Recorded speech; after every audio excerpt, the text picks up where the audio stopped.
Hello, I am Mudita, and welcome back to Satisfactory. In the last video, I built my first permanent plastic and rubber factory on the Golden Coast. With these automated and available to put on a train, I'm ready to start building new parts. It's been a lot of rebuilding my initial production into bigger and better factories lately.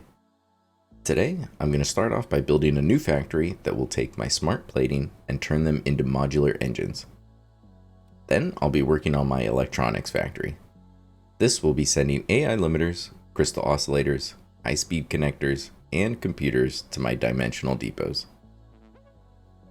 You can see my beautiful new home base in the distance, and we are currently out here right on the edge of the Spire Coast. I've extended my train network. Originally it stopped right where the train is, so I've brought it out a little bit farther. And I figured that's the way it's going to go out to the Spire Coast when I eventually build something out there. But right in this little area, I want to see if we can cram in this new factory. Let's go ahead and take a look at the spreadsheet for this factory. I'm going to be making 2 modular engines per minute. The factory right here is currently making 4 smart plating, so I'm going to be using all of that, mixed with some rubber that I just created, and the quick wire from the episode before. And then I just need 154 iron ore to create my motors. And if you look at the amounts, I don't need that many machines, thankfully. Especially with overclocking, this shouldn't take up too much space. So I think I can squeeze it in right here. The first step would be sorting out the train, because I'm going to have that as the bottom floor, essentially. And then I'll just build the factory on top of it. I don't need a huge train station. It only needs a freight car for rubber and one for quick wire. I guess technically, with the amounts that I'm using, you could actually put them in the same freight platform, but that just feels weird to me, and so I'm going to keep them separate. And now I've got a train station. I know I just said I only need 2 freight platforms, but I went ahead and added a third one. My thinking is in the future, I might just put the modular engines on the train and send them to, another factory.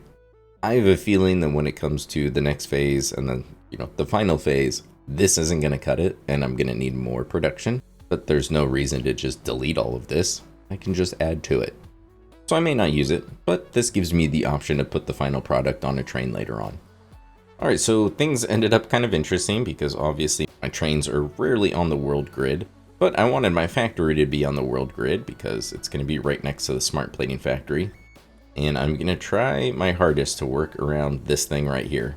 That always just adds a little bit of fun to the decorating. So I'm going to leave that there. Down here I was just kind of mapping things out, but I'm going to fill this in, and this is where I can do the really minor load balancing that I need to do. It is really small. This by far will be the easiest load balancing of the episode. It's going to get a little wild later. So the one thing I wanted to show you that I don't think I've shown off, and thank you to a comment in a previous video that reminded me that you can do this. This one is centered right where the rail changes directions.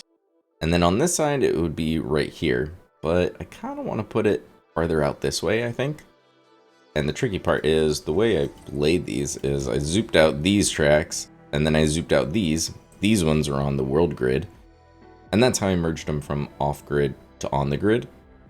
And so finding a spot right here with the right angle to be able to put my support is kind of tricky. Unless you come underneath and you place a pillar. So you can actually place pillars just freely along these, which is a really cool way. So if you don't want them just free floating and you rather than be supported, you can add some concrete pillars. And I think this is a great way to do it. The only reason I don't go this route is because of the ramps. Because now when I grab a pillar, it isn't going to match the same angle as my track. It's going to do that. So I guess now that we can nudge them up a half a meter, I guess you can actually make up for it.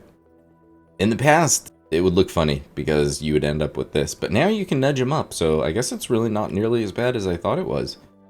So if you like the look of the concrete pillars, my suggestion on the ramps, you place it, as close as you want, maybe just a tiny bit of clipping. Lock it in place with H, and then use Control and page up, and it doesn't look like it clips through the top of the rail or anything, and then you can just zoop it down. And that way you could have supported rails all over. Although I guess you'll end up with the pattern kind of offset, but for something like that, if you just go with like the pure white or the really dark black, it becomes a lot harder to tell. So just some more options for you. But for me, this trick is really neat because I can delete these. And so now I can grab a foundation and I can actually snap it to the pillar. So if I wanted to snap directly underneath, I can snap it right to the bottom of this one now. Delete the pillar. And now I've got a foundation to work off of. So now I can delete that. Let me delete all of these real quick. And now when I grab this blueprint, what I can do is just snap it to the side of this. Page down until I'm at the right height. And then I just zoom it over. And so now this is centered right where I put that pillar. However, because of the curve, it cuts in just a little bit right there. So what I'm going to do is nudge it just a half a meter farther. Now I can place that, and I can delete that foundation. And now I have a support that's just kind of in a random spot on my track, but it's nice and centered, and now my track's a little bit more supported. Just a few more options for you for laying your train tracks. I've decided the first freight platform is going to be quick wire, and the second one is going to be the rubber. Just in case I forget, there's some handy signs. 60 quick wire, 30 rubber. It really doesn't get any easier than this. So let's go downstairs. And now I just want to line these up with the floor hole, and yeah, right about there looks good. And I'll just use Mark II for both of these because that should be plenty. For the quick wire, there we go. Load balancing done. There's my 60 per minute. And then for the rubber, I just need one splitter, 60 into here, and then send 30 of it back. I'm gonna really miss this when I get working on the next factory. So now it's time to zoop up my normal, I think 7 foundations should be right above. So I think that would give me 6 foundations of clearance, which should be just enough for my train stations. Let me add the first floor, and then we'll get placed in the first set of machines. And the first floor is done. Normally I don't do too much of the decorating, but I figured since I was going to put it right next to my smart plating factory, I might as well keep some of the themes the same. Although I do think I picked a different black. I think this is the carbon steel, and I think this might be one of the regular swatches. Whoops. But I decided to go with black and white instead, so they're not exactly the same. I'm just using the new roll-up gates for the entrance and the exits here. And of course, I've got my elevator that I have forgotten to power on. There we go. Alright, so obviously we've got the bottom floor, take you down to the logistics. Nothing's really changed here, although I just barely fit this in. And thankfully these don't actually clip to the other side, so can't see it on the outside. And now we've got our first floor of manufacturing. Alright, for this I do think the fly mode comes in handy, and I'm hoping that it'll be a little bit easier to follow. I'm going to fit basically all of the single input machines down here. I've got more load balancing to do on this side, and so I'm going to keep these a little bit closer. So we need 3 smelters, and then we're going to switch to the constrictors. For these, I need 5. Alright, gives me a little bit of space there in the middle. I like it. Alright, let's set some recipes. All of the smelters are doing iron ingot, and I'm doing 154 across 3 machines. And for the constructors, the very first one is going to be doing the steel pipe. No power shards, I just need to make 16. But it would help if I picked the right recipe. There we go. Steel ingots, that's not what I need. There we go, 64. The next set are going to be doing the cast screws. And I need 200 in total, so each one is going to be overclocked to 200%. And then the last 2 are just making the default iron rods. And each one will be making 20.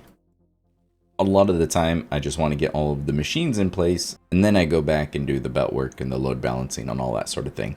But for this one, I want to go ahead and just knock that out. For the smelters, I just need 1 splitter. And they each just need a Mark I belt, 51 1/3. And I'll be able to bring up the 150 from below. Although I actually don't think it's going to plug in right there, so I'll just leave that open for now. That belt work I'll do at the end. Here's where things start to get just a little bit more interesting. Here is the diagram.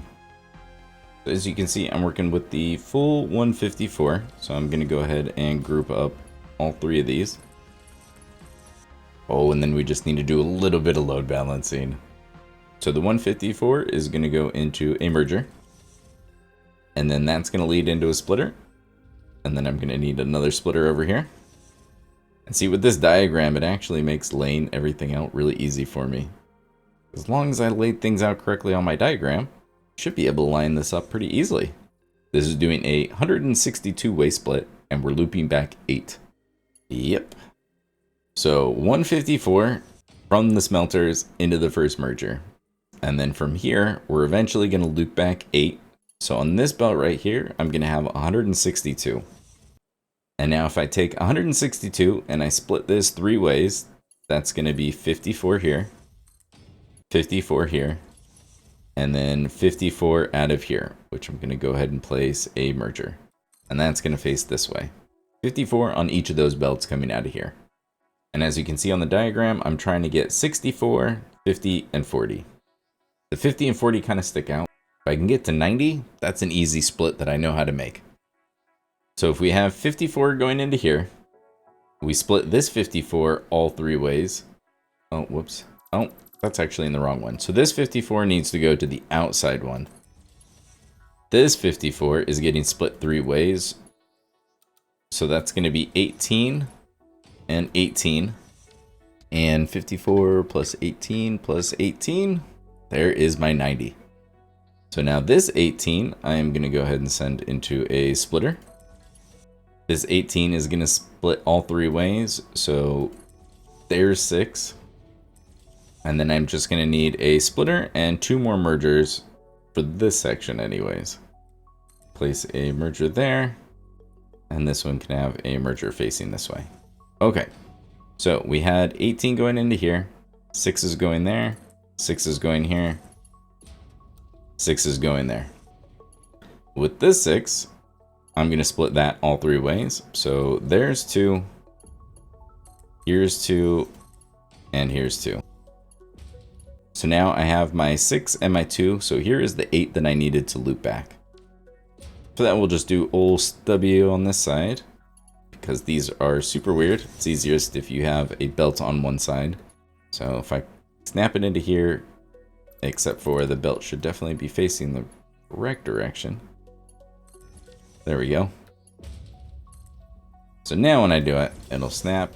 And doing it this way, it actually connects to the merger. Sometimes if you don't, it can be a little bit finicky. But if you have the belt on the part that you're snapping to, it seems to work pretty reliably. On this side, we'll just go with the easy route. 2 mergers on top of each other. That always connects as far as I know. And then from here, we'll just connect that. So that loops back the 8 that I needed to complete this 162 way split. And so this is 54 plus the 6. So there's 60 on this belt right here. And then we have 2 and 2. And so here is my 64, which should be the exact amount I need for my iron pipes. So that's done. And now I just have the 90 to deal with for over here. So that 90 is just going to come along this way. Now we just need to split it 50 go into the cast screws and 40 go into the iron rods. So I know eventually these are going to have to go into splitters right before the constructors. So let's go ahead and place those. Alright, so we can go ahead and place a splitter here. We'll place another splitter right in the middle of this one.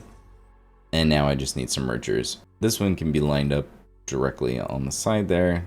This one, we need to go 2 meters farther. Yep, just like that.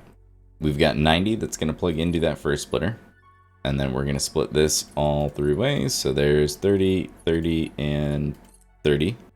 Actually, that's going to go into the side. Goes into that one. There's 30.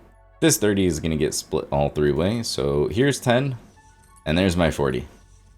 And now for the other 2, there's 10, and there's my 50. Hopefully that wasn't too bad. Now let's move on to the next floor. The third and final floor. I started skimping a little bit on the decorations. I'll do all of that at the end like normal. Alright, so let's build just a few more machines.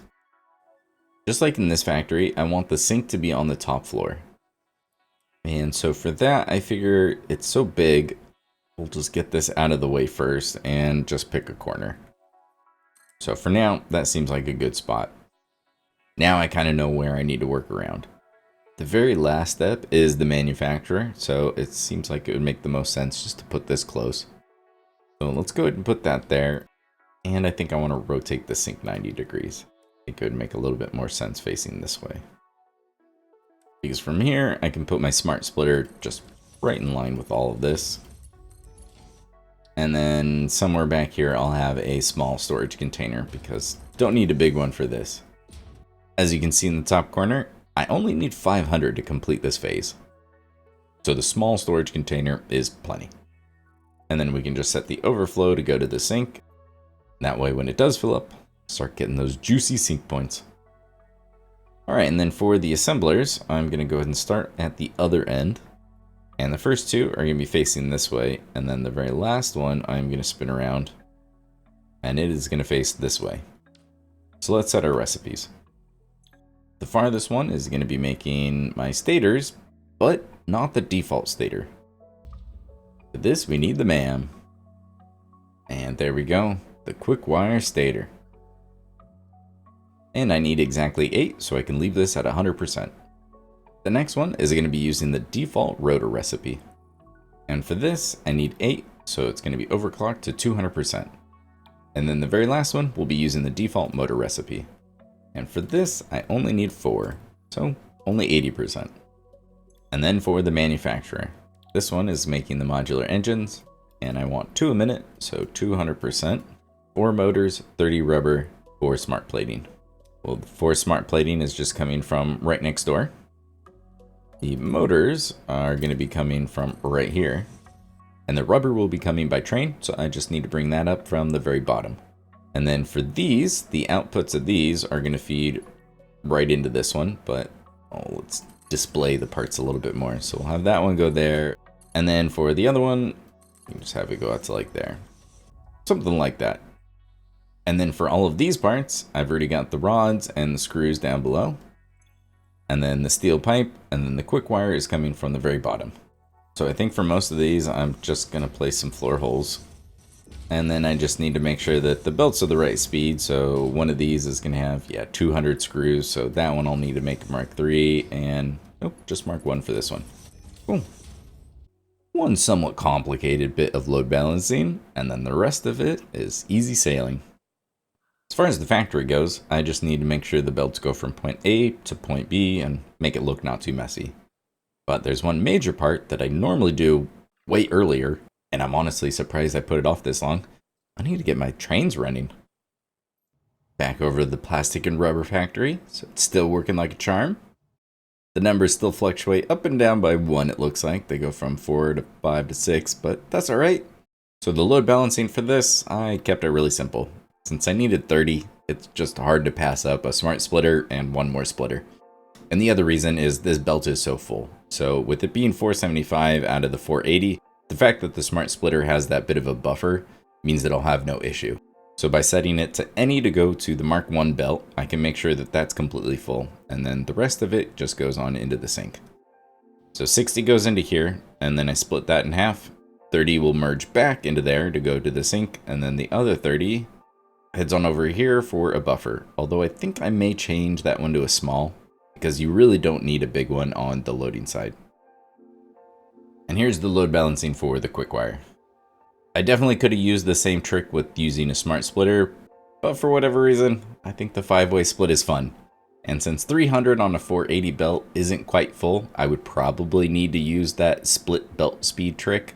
And so at that point I figured, well, a 5-way split is easy, so might as well just do that. We're back in the factory, down in the logistics area. This is how I'm going to test my train throughput. We've got the 30 rubber coming out of here, the 60 quick wire, just getting merged together and going into a temporary sink outside. When I'm ready to start the factory, I'm just going to delete these and plug them directly into these lifts. The empty 2 slots are going to be for the smart plating coming from next door, and the iron ore, which is thankfully not far. But that corner right here is going to be where all of my belts go up. And this is what I came up with to miss the weird mushroom thing outside. So it looks like it's touching, but it just barely misses it, thankfully. And now you get a fun little view of outside. And all the belts will just run up there to the appropriate floor. before we go on our quick sped up train ride, let's do some real quick math. I need 30 rubber and 60 quick wire, which means the rubber is actually my limiting factor. Rubber stacks to 200, but quick wire stacks to 500. And so because of that, the rubber would actually be the one that fills up first. Each freight platform has 32 slots. So for rubber, that means one freight car can hold 6,400 rubber. Now I'm only going to be putting 30 per minute in there, so my round trip just needs to be less than 213 minutes. I think I'll be okay. So let's set up our timetable. Let's go ahead and go to plastic and rubber first, and then quick wire 1, and then we come back to modular engines. One of the things I've done in the past is on the loading side, you can go to the little cog wheel, and you can switch this from one load to the freight wagon is fully loaded or unloaded. This can be really nice because your train is only going to run when the freight wagon is full, and then it'll just be running back and forth less, and so hopefully you have a little bit less traffic. Now I could only do that with the plastic and rubber since that's my limiting factor, but if I did that, then it would be waiting there for 200 minutes, and then no other train would be able to use that same train station. So I don't want to do that. So depending on how you have it set up, it can work really well. The way I have these two train stations set up, it is not going to work. It's not an option for me. But I clearly don't need them to just run nonstop. So instead of messing with the input side, we'll mess with the output side. Do the same thing with the cogwheel. I'm going to keep this as the one load unload has been completed, but I'm going to switch this to and now I can pick a different amount of time. Since this is in seconds, if I do 600, that would be 10 minutes. Let's do 1200. It doesn't need to even run this often, but I would kind of like it to run a little bit more than once an hour or something like that. So let's go ahead and see how this goes. Let's save our changes, and let's go for a little ride.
And there we go.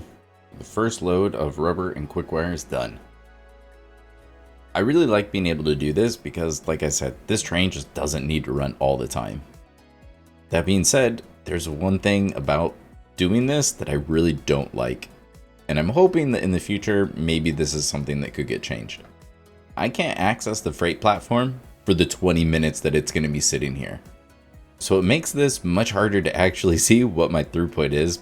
I need to wait for the train to leave, and then I can check the freight platform, which is not great in my opinion. And that's honestly the reason why I don't set the time for even longer on some of these. I'll usually only do 10 or 20 minutes as the longest, because if anything's wrong, it just becomes really hard to find out, because I can't get that number feedback. But it's got plenty of time to do its thing. The next steps for me are doing the decorating, making sure everything gets powered, and then I need to run the bus. The iron node is just right up here. Thankfully, not too many of the uranium rocks up here, so I shouldn't lose too much life doing this. But now I just need to figure out how to get the iron from up here down into this factory. Let me get to work on that, and then we'll go on a tour. The factory is complete and ready to turn on. So let's take a quick little tour. And let's go ahead and start with the miner. So we've got the iron ore. It's putting out 154. Thankfully, iron is just so plentiful. I don't feel bad about using 154 out of the potential 300 I could get out of this node. I am not going to run out of iron. Now, if this was the SAM over there, then it'd be a different story. But there's plenty of iron in the world. I thought about doing the same thing I did over here, where I just kind of ran it out and then dropped it down. But when I was looking at how far it was going to have to go, I figured it was actually going to be easier just to belt this over and use the existing one that I already had. Because I need the smart plating to head into this factory, I could just run this single belt of iron all the way over here and just use some lifts, encase it with the big frame pillars, and it just runs right along here and then plugs in right here. And I forgot to replace it with a wall. Good old fake it till you make it. Works for me. Now both of the iron lines just run all the way down to the bottom. It does the same thing where it goes into the floor, and then it just pops out right over here. And then just using good old stubby, we get up and over everything that was already in this factory. The smart plating's dropping down right here. And then I just need 2 short belts to connect one factory to the other one. Right now, they're just going into a sync because I thought it would be easiest to get them close, and I could throw some temporary belt monitors on there, make sure that my smart plating is still at 4 a minute like it's supposed to be. And I'm not too worried about the iron, because unless it's reading 120, which would mean I put a Mark II belt somewhere where it needed to be a Mark III, you just kind of set the miner and it should work. When I'm ready to start the factory, I'll just delete these and plug them up right there. And that'll get all of the iron products going. And then I'll just come to this side and delete these belts, send them into there, and that'll get all the rest of the products going. Well, let's continue the tour first. So this is the original smart plating factory. I think this was actually my very first permanent factory I built in this save. So I just added some extra walkway so we can get up to this floor. And here's the train station. And then from up here, we can take some stairs. I probably should have added just a second elevator entrance, but oh well. And just like I normally like to do, add some catwalks so you can get up and over the train. That way you don't get run over. Safety first. Call up the elevator, and then on this side you can also get down in case you need to get to the freight platforms. And let's go up to the smelters and the constructors floor. For the bell work on this side, it wasn't too bad. I needed the 3 inputs, and since those were all in a line, the very first one could get plugged straight in, and then the second one just needs to be 4 meters over, and then same thing with the last one. So for these ones, I just needed to place the merger facing inwards so that I could get it into the right spot, as opposed to out like I normally do. And then the pipes just ended up being in just the right spot. I got kind of lucky with this part. And now the top floor. Since they're both space elevator parts and one's using the parts of the other one, I wanted to keep them looking somewhat similar, so decorating wasn't too hard. I did things in a real similar way to what I did in the smart plating factory. For the bell work over here, I just needed old stubby to get up and over these. But this is the kind of stuff I love to see in factories. Just stuff moving around everywhere. Let's start making some modular engines. Let's delete all of this. Alright, so it's Mark 1 and then it's Mark 3.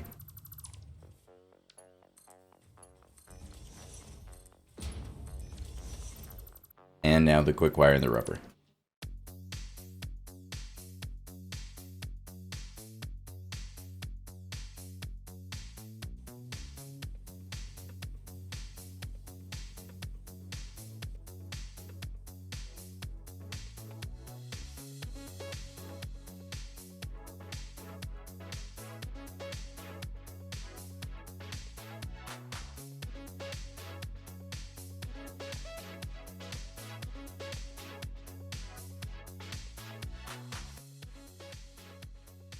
My first modular engine of the playthrough. Now that I know that they're being made, let's take a look at these numbers and see if they're up to where they're supposed to be. 64 a minute, doesn't look like that's even fluctuating, so that's awesome. And the 90 per minute does seem to fluctuate, which is just not what I would have thought. But now I can just check the machines. The one spot I completely forgot to place one is right at the very end. See how well it measures 2 a minute.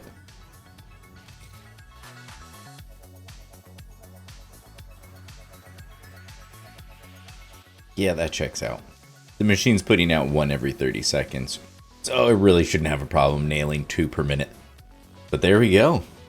My 2 modular frames per minute up and running. I'll have that 500 in no time. But before I move on to the next factory, I want to clean up some of my mess. This area right here was producing my temporary plastic, rubber, and some smokeless powder. Ooh, and I already forgot that there's some summer sloops over here. Get some of them back, perfect. And this right here was my temporary setup for packaged fuel and some empty canisters, but I have all of this replaced now. So I can just clean up all of this mess. And have a whole lot to sink. And just like that, it's all cleaned up. Not really sure how a lizard doggo got up there. I should rescue him one of these days. But this area is all cleaned up now, and it's free to use for whatever I have in the future. So for now, I think I'm going to leave this power tower here because it's already here. If I don't want it, I'll just delete it later. But while I'm at it, and kind of working my way towards the new factory, I think it's time to clean up everything else, and this is definitely not where I want to keep the space elevator, so let's just go ahead and delete it now. And while I'm at it, might as well start deleting my starter area. I really don't need any of this here.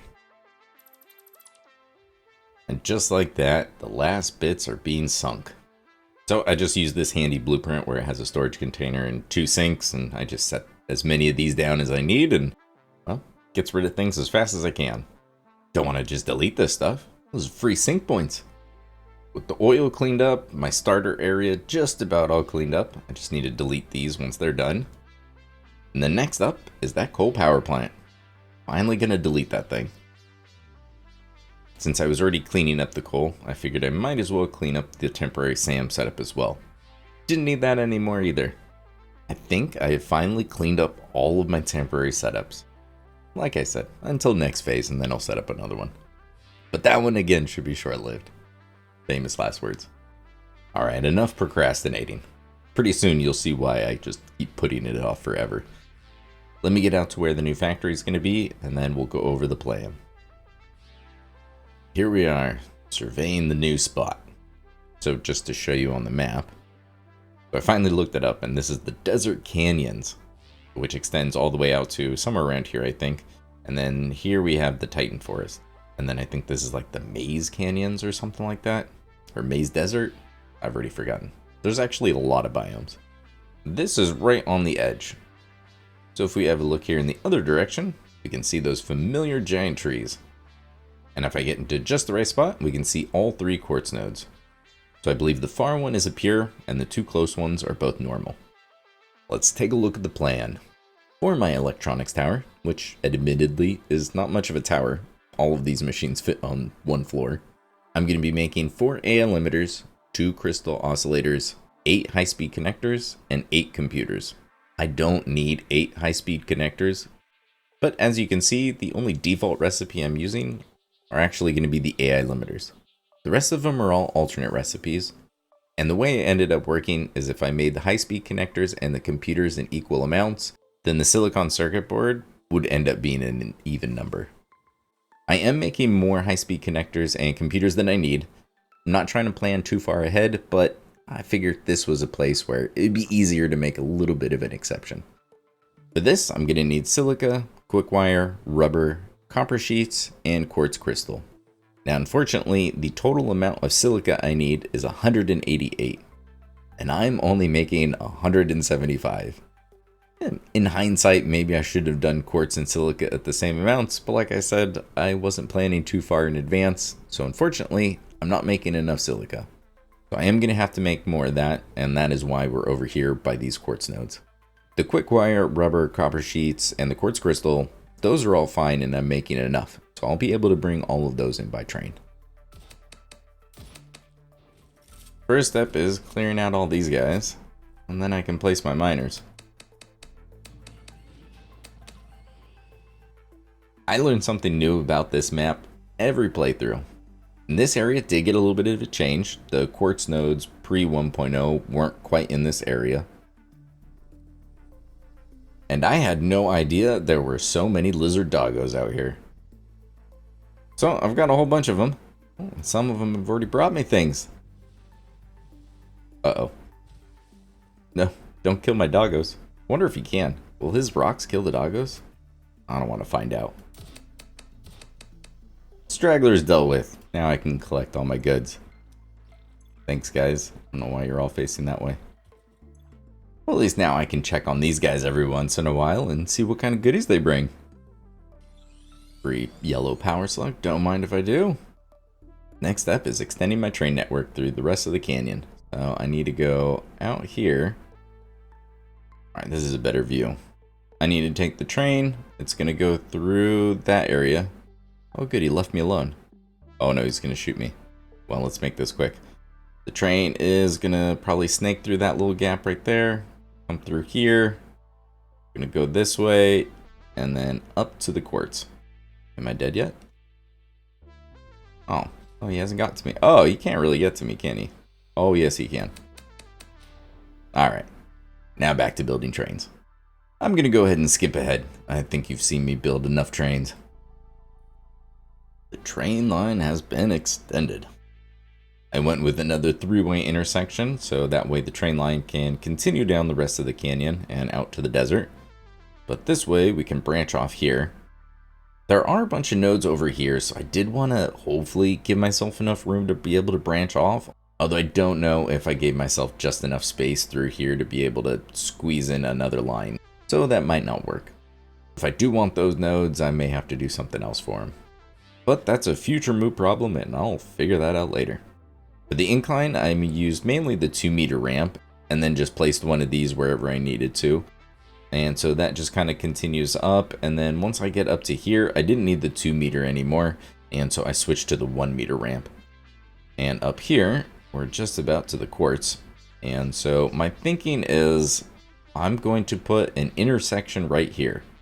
I think it would be nice to be able to have this train line run through the edge of the forest, and it'll be kind of right on the edge of the swamp, because that's just right down there.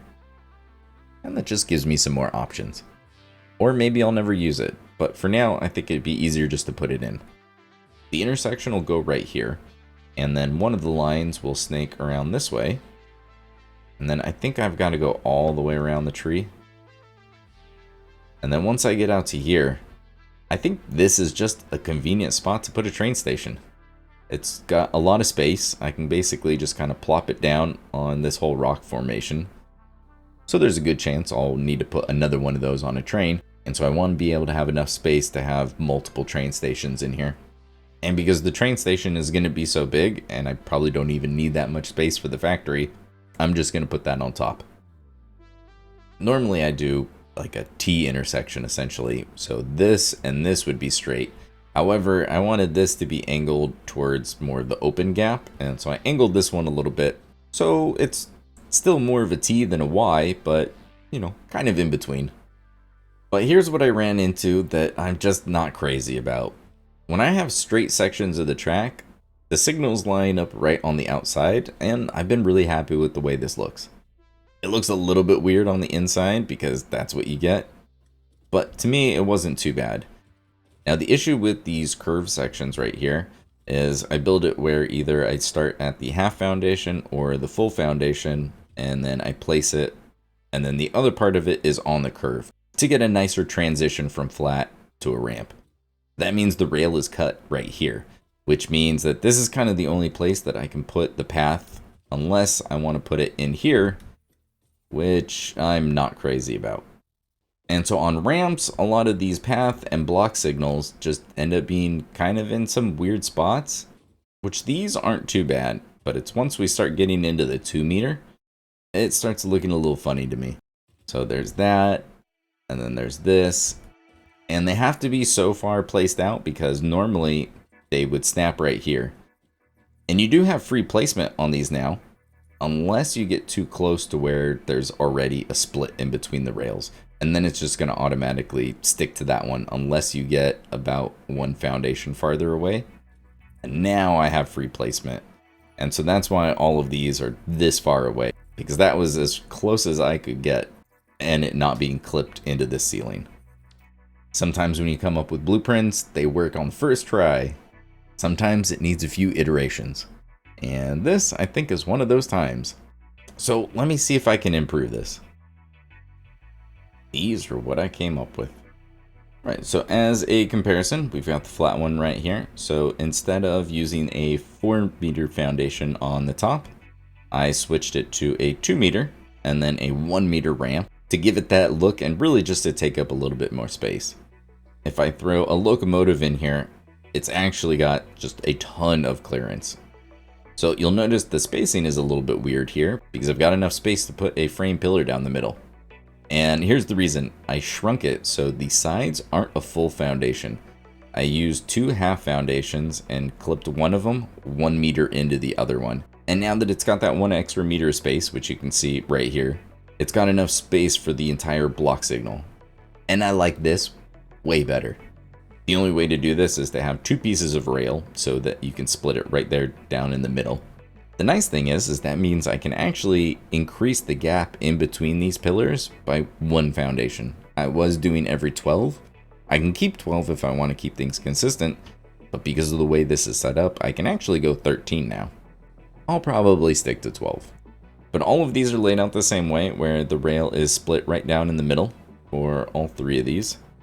And now, even though the signal has to tilt, because it's inside of here, I don't think it looks nearly as bad. If you look at it at just the right angle, it does look a little bit weird. But especially when you're traveling by train, I don't think it looks weird at all. And it looks way less weird than them being kind of out on their own like that. So I am much happier with this. I did have to change my lighting, so instead of being in the 4 corners, I switched it to the middle piece. If I put it in the top and the bottom corner, it clipped through the signal, and obviously it does through here, but it looked really weird at the top. So after a bit of playing around with it, I am much happier with these 3. And here is the beauty of the blueprints. Now, I did place all of the signals, so those ones I'm going to have to manually delete. But for a lot of these, I mean, it's going to take just a few more clicks, you know.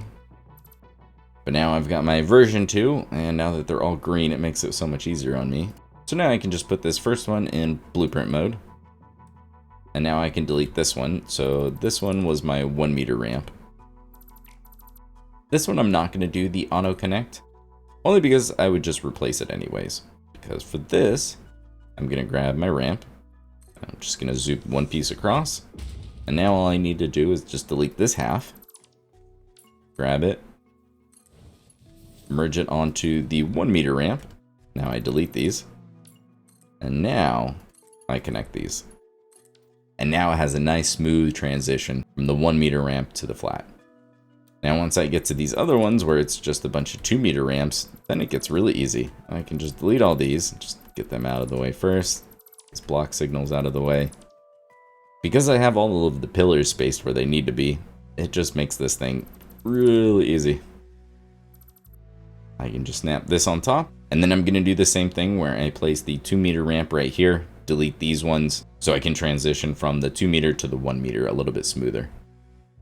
But when we go in this direction, now I can change it to auto connect. You do have to nudge it down.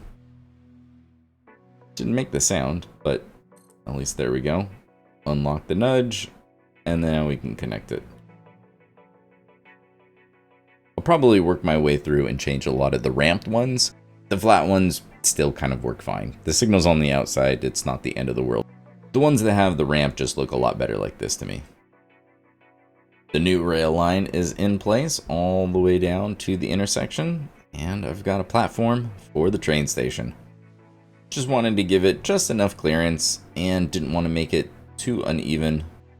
The level that I had brought the train track up to just kind of ended up being just about right for on here. So instead of changing the elevation at all, I just kept it the same. It's starting a little higher than I originally anticipated. That's all right, we've got plenty of space to work with. the vertical limit is really pretty high. As you may have noticed, I'm standing on top of a MAM, and that's because it is time to finally do another upgrade, and that is for this one right here. So I need some Mercer spheres and some SAM, and I think in doing this, my trip through the canyon and clearing out everything over here, I made real good use of the object scanner for both the Mercer spheres and the Somers loops. Now I'm up to 7 Somers loops and 31 Mercer spheres. And I've got the SAM fluctuators automated, so don't even have to worry about those anymore. Now I can go from 3 to 4 stacks. I understand. Seeing the Pioneer perform tasks also amuses me. Glad I'm just here for everybody's entertainment. But well, now I need a whole lot more for the very last upgrades. 23 for each. Whew. But that's alright. Having 4 stacks at 120 a minute will do pretty well. This was the first time where I really ran into it, and it was because I was laying out just tons of foundations. I have 4-dimensional depots set up for concrete over at my permanent concrete factory, but I was actually utilizing 6 for quite a while, because I only just recently deleted that starter area, and that had 2-dimensional depots for concrete. So I'm not normally placing hundreds or thousands like I probably have in the past, and the dimensional depots have been able to keep up for just about everything so far. But this should definitely help. After I said I had 4-dimensional depots for concrete, I second-guessed myself, so I took the train out there just to double check. So I figured on the way back I would stop at home and drop off all my goods. I've collected a few slugs, and quite a few remains. Might as well clear out my leaves and wood as well. And I can dump off my trash. I don't need any of this sulfur. I love seeing the march of the power shards and my DNA capsules. Enough dilly-dallying. Let's just go for a quick train ride so you can see everything I've built. And then I'll finally build this factory.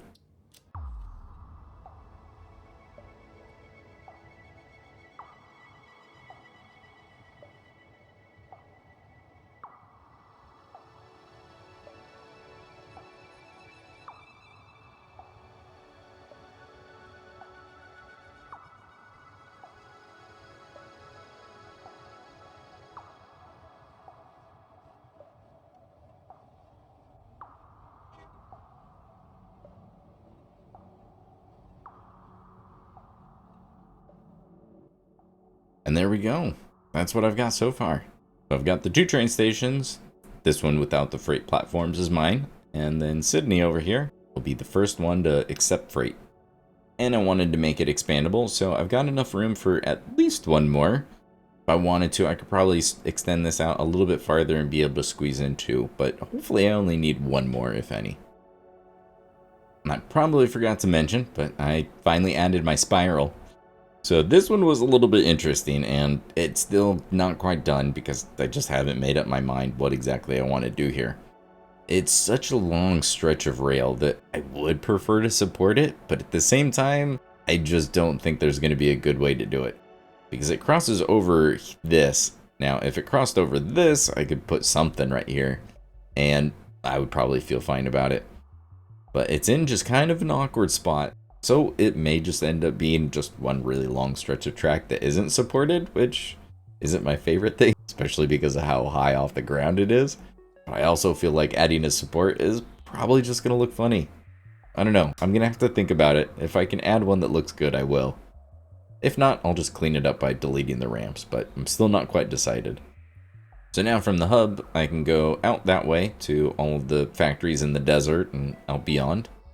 Or it can come out this way and head through, and then I have the option of going either direction. So this spot did get really interesting. Originally I thought I'd be able to just turn this into an intersection for everything, but I just wasn't able to get these down into a spot that was going to conveniently merge with all of this. Even though there's a good amount of space over here, trains just take up space. And I'm sure my spiral could be a little bit smaller, but not by a lot. So the compromise was come down to this point. Did have to add a little bit of curve here, but then it just comes around here, and then we have an intersection right here, which at least still looks neat. These intersections can slow down traffic a little bit by interjecting them right here. I don't imagine too many trains are actually going to need this spiral, except for me when I go to the hub, because I don't think I'm going to put any factories over there that are going to need anything like that. So it's good enough for me. Here's my thinking for how the logistics part of the factory is going to go. I've got a good amount of space down here underneath the train. So what I think I'm going to do is just add another floor. Just a short one. If I have a gap of 3, I can easily add any of the containers down here.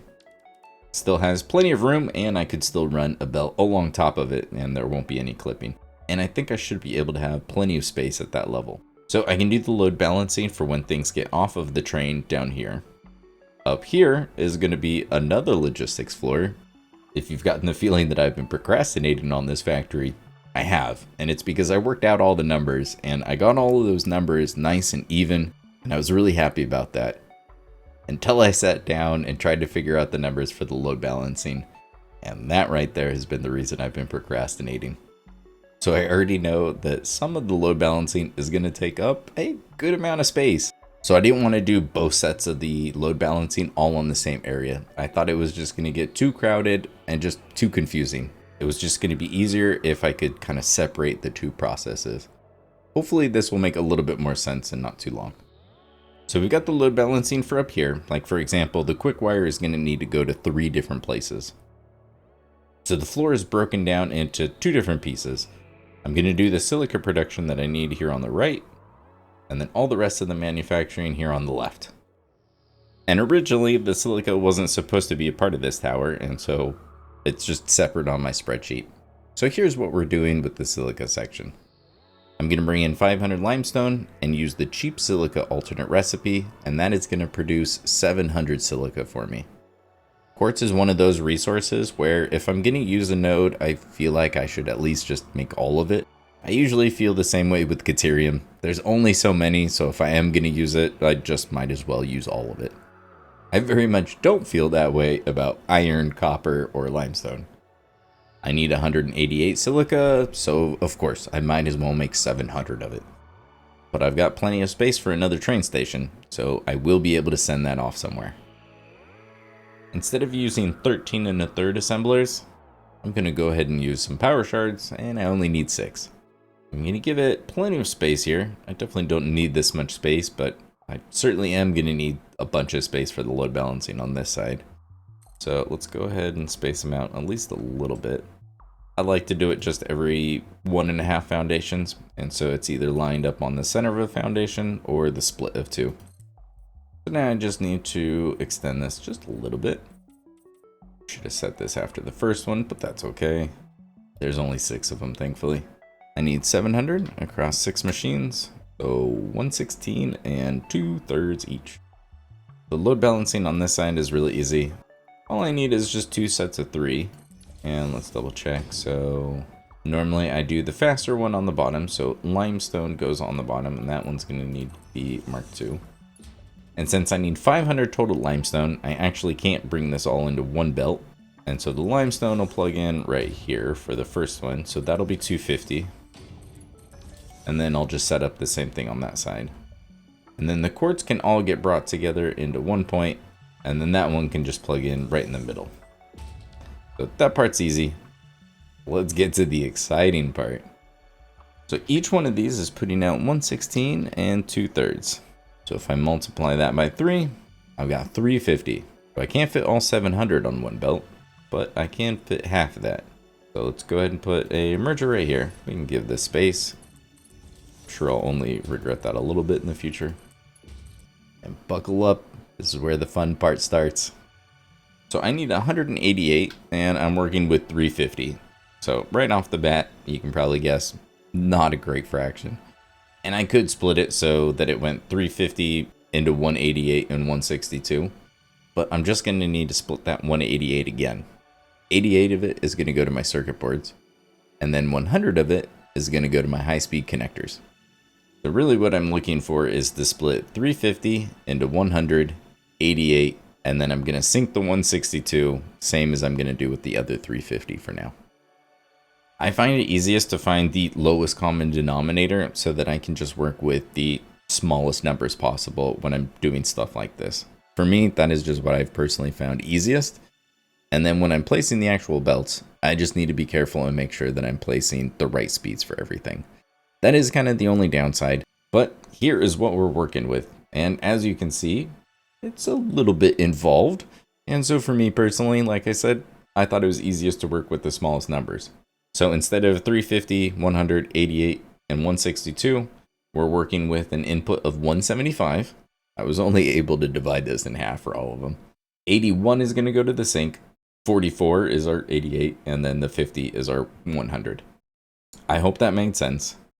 And I know the diagram is pretty crazy. Thanks to one of your suggestions, I went ahead and added another folder into my Google Drive. And all of these diagrams are just going to be PNGs in there. So if you want to look at them, you're more than welcome to. I'm sorry, the naming convention, I have so many of these that I just went with straight numbers. So for this one, it's going to be called 175 into 81, 50, and 44. The funny part about this whole thing is I was procrastinating building this because there's quite a bit of load balancing, and this isn't the only one that looks kind of involved like this. And I thought this whole thing was going to be so much worse than it is. The truth is, I should have been doing these diagrams so long ago. It makes things so much easier. In the past, most of my load balancers were blueprints, and that's because I figured out how to do the load balancing in the blueprint. I would either use temporary signs, or I would just jot down numbers on a scratch piece of paper, and I would try to do all of my load balancing more or less just on the fly or in my head. And actually putting it down on this diagram, and especially laying it out the way that I have, I don't know why I didn't do it sooner. It just makes this so much easier. And because now I can just follow this diagram, and I'm just going to stick to my same spacing where I give everything 1 meter. So we'll start with a merger, and then the first splitter, second, third, fourth, fifth, sixth, seventh. And now I just need to keep following the diagram. So there's that first merger. And then if we go up to the third splitter, I'm just going to place one merger here, and it's going to be facing up that way. And then we can go next one up, and I actually don't need to space it out as much as I did in the diagram. So I'm just going to go up and over. But this one actually is going to be facing this way instead. Be a little bit different. And then this merger, we just bring it in to the second from the last, and it's facing this way. Now the amount of space that I need is going to be basically one width of a merger, which is 4 meters. So I can just nudge this 1, 2, 3, 4. And that's actually spun 180 the wrong way. So there we go. That one needs to be facing this way. This merger is going to be facing this way. And now I just need a line of 5 splitters. So 1, 2, 3, 4, and 5. And this should line up with the second splitter over here. Looks good. All of the splitters and mergers are in place. Now it's just a little bit of belt work. Alright, so instead of 175 like the diagram shows, this is actually 350. Thankfully with this one, I just need to multiply all the numbers by 2. Instead of 192, this is going to be 384, so thankfully, still fits on a Mark IV belt. Or else this might have gotten even more interesting. But now we can switch to Mark III, because instead of 64, I'm going to split that 3 ways. So instead of 64, I'm going to have 128 on each of these. So that gets plugged into there, and into there. And now we're just splitting it in half over and over again. So we'll take that 128, and now we're going to split it in half into 64. And that's 32, 16, 8, and 2. Now I just need to make sure that I use all the rest of the belts. This right here is 64, and here's 32. There's the 16. Here's the 8. And then the 4. And now I've got 2 and 2. So this one is going to go here. And I'm actually going to spin this one around. This one is going to go that way. Just makes more sense. Get those connected again. And here's my 162 that I'm going to put into a sink. Alright, so let's finish everything else off here. So we've got this 128 headed over to here. And we're basically doing the same thing we did on this side. I just didn't need the very end one. So here's the 64, here's 32, 16, and 8. And then I forgot the very last merger. And with this one, yeah, I'm going to go ahead and turn this one sideways as well. So I've got 64 from here, and then 32 from here. 64 plus 32, so I'm just missing 4, which happens to be what comes out of one of these. So there we go, and here is my 100. Now forward the rest of it. Well, this one right here is actually already done. We've got 64 on the bottom one, plus 16 in the middle, and then 8 on the top one. So here is my 88. So with these being just 4 meters apart, there's a couple ways I can get around this. I want this one to go this way, but this one is going to come back this way. And if I normally did it, it would be like this, and they would run right into each other, which is not what I want to have happen. So what I'm going to do is I'm going to grab my stackable conveyor pole, and I'm just going to go out 2 meters. And here is the tricky part. If I were to just place it like this, and make sure the lift is facing the right way, I can make old Stubby like that. Here's the thing. This isn't actually connected to my merger. I can tell because I can pull out a lift and, well, it'll connect to one, but since it's inside of the other one, it's not going to work. The way to get around this is, instead of placing the lift directly on there, I just need a temporary belt. I don't know why this works, but it works. So now I should be able to go in either direction. And now if I grab a belt, it's not going to fake connect. So with this, it's only going to work in one direction, because if I start with the merger, it's going to be spaced out too far. However, when I start here and go down, and now that they're actually connected, this will work. Although I should probably make that a Mark II since it's 88 on there. Alright, so for the last belts on this side, I need 16 into here, 8 from here. So this is 4 and this is 2, so here is 6. And then the other half of this one is 4. So I've got 10 plugging into here, plus the 8, plus the 16 is 34. And that's the amount that I needed to loop back to make this whole thing work. So I'm just going to do the same thing. 1, 2. Grab a temporary belt. And now I've made it so they can both get through there and no clipping. So all I need to do on this side is grab one more lift. So if I went out to 4 meters and went up, this would give you just the normal look of the lift. If I want it to look the same as those two, it's only a 3 meter gap. So we'll go up 1. Make sure I grab a temporary belt. Gotta make sure the belt is facing the right way. So we'll go from there, plug it into here. I can delete all of this.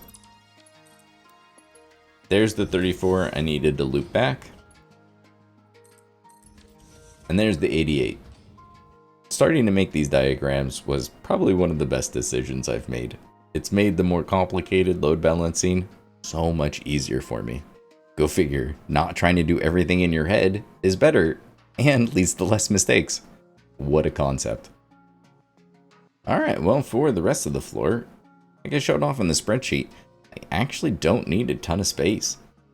So I only need 2 assemblers, and yeah, we'll just do the same spacing. So I need 3 total assemblers. These first 2 are making circuit boards. Each one will make 20, so I need 40 in total. Except for this recipe can't do 20 each. I forgot. I need to do some unlocking in the MAM. Right, so let's go through, because I think pretty much all of these are going to be in here. Alright, so silicon high-speed connector, there's one. Do that every time. Silicon circuit board, Deuterium computer, and the insulated crystal oscillator. Now I can set the correct recipe. Oh, that's way too much. 20 each. There we go. So let's copy and paste. Our third assembler is going to be doing the AI limiters. Just need 1 power shard. I'll be making 6 in total. And now we're on to the manufacturers. However, these ones I'm going to go ahead and spin around and face this way. I think that'll make the belt work a little bit easier and gives me plenty of space over here. So I think I'm just going to give them just enough of a gap in between. Well, I guess I'll just split these up. What is that? 4 foundations apart? Yeah, that looks good. That way each one of them's kind of centered on the split of the 2 foundations. So I'll just need to extend this part a little bit more. Keep things looking consistent. Let's go ahead and set these last recipes. First one, we'll do the high-speed connectors. 133%. Ah, if it was under 125, I could have just used one machine and fully overclocked it, but no, I need two. The next one is going to do the Caterium computer, be making 8 a minute, and then the last one here is going to be making the Crystal Oscillator. 1 power shard, and we're going to round up to 2 a minute. Look at that. It's nice even numbers. So much better than working with eighths. So for some of these, like for the circuit boards, the silica is pretty much done. I have this right here is my belt of 88, so that'll just plug into one splitter, and there we go. Same thing with the high-speed connectors. I've already got the silica done. I have a belt of 100 waiting to get split in half. The load balancing for the circuit boards is going to be pretty easy. 32 go one place, 8 go another, so it's just one 5-way split. Before I start figuring out the rest of the load balancing for this stuff, I need to figure out how I'm bringing in all of these items. It's time to start getting the train set up. I've got 4 freight platforms, so I just need to figure out which one is going to go where. Now if we look at our timetable here, and we kind of get a picture of all my train stations. So we're right here. It needs to go here for the quartz, it needs to go here for the quick wire, here for the copper sheets, and here for the rubber. Now I could split this up and have multiple trains going and picking things up, but with the quantities I'm dealing with, I kind of want to do the same thing where I have the train wait here for a few minutes because it just doesn't need to run all the time. Looking at all the things that I'm bringing in by train, my limiting factor on this one would be the quick wire. I need 472 and it stacks to 500. So let's just go ahead and round up and say we're dealing with 1 stack per minute. Freight platforms have 32 slots, so at that rate, I just need this thing to complete a round trip in 32 minutes. Keeping it under 30 minutes should be pretty easy, so I would like to be able to have it wait here for at least 10 minutes because it just doesn't need to run that often.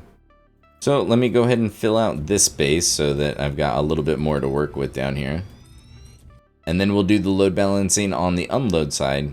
I'm going to have to do a little bit of load balancing for each one of these parts, and so what I want to do is just have the train turned on. That way when I complete the load balancing and have it sent to the train, it'll just get taken on the next time the train pulls around. So to do that, I need to have all of the load balancing on the unload side done and have the sync set up here. I'm hoping that doing it in this order makes things go a little bit smoother in the end. I've got plenty of foundations to work with, and I've got the storage containers set up. And I've already got them labeled. There's a lot going on, so I figured a couple more signs and labels will help. So the 472, that's the quick wire.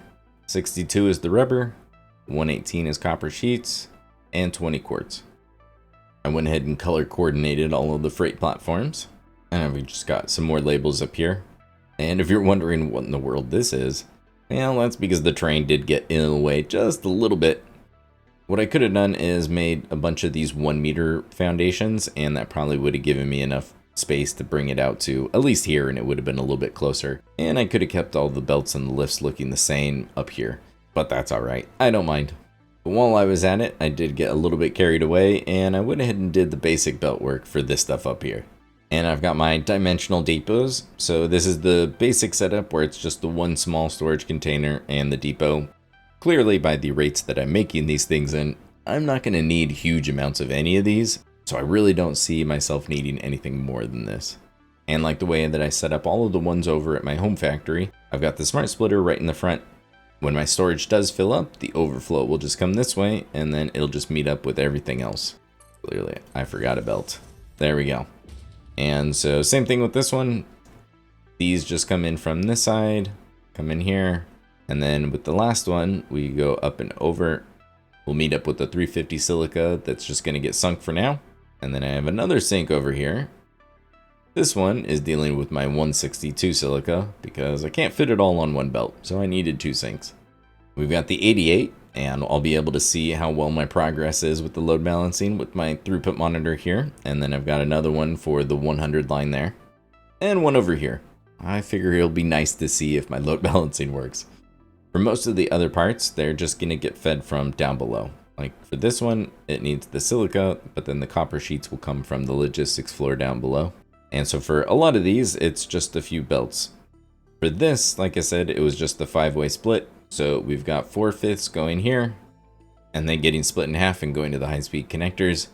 The other 1/5 just goes all the way over to here and feeds into the manufacturer making the computers.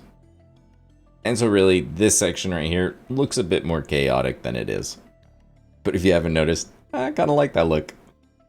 But this is all pretty basic belt work. Now we get to the fun part.